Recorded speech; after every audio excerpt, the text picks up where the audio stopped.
صدر تلنگانہ پردیش کانگریس کمیٹی اے روینت ریڈی نے کی جانب سے زرعی شعبے کو 24 گھنٹے دیے جانے والے مفت برقی سربراہی میں تخفیف کرنے اور کانگریس کے برسر اقتدار پر 3 تا 8 گھنٹے دینے کے اعلان کے خلاف بھارت راشٹریہ سمیتی کے کارگزار صدر ریاستی وزیر کے تارک راما کی ہدایت پر آج پارٹی سے وابستہ قائدین اور کارکنوں کی کثیر تعداد نے سدی پیٹ ضلع کے گجویل ٹاؤن میں احتجاجی مظاہرے کرتے ہوئے متنازع بیان کی شدید مذمت کی ہے اور کہا کہ کانگریس پارٹی ابتدا سے ہی زراعت کے شعبے کو نظر انداز کرنے اور مخالف کسان ذہنیت کی عکاسی کرتی ہے اور اس موقع پر صدر نشین ریاستی جنگلات و ماحولیات کارپوریشن وی پرتاپ ریڈی نے خطاب کرتے ہوئے شدید برہمی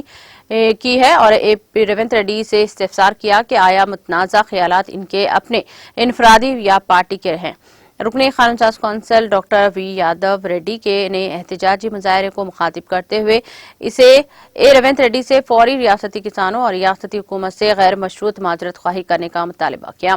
صدر بلدیہ راجمولی اور نائب صدر محمد ذکی الدین، کونسلر موٹیا محمد عبدالرحیم، صدر ٹاؤن کمیٹی محمد نواز میرا اور ضلع پریشد رکن ڈاکٹر پنکج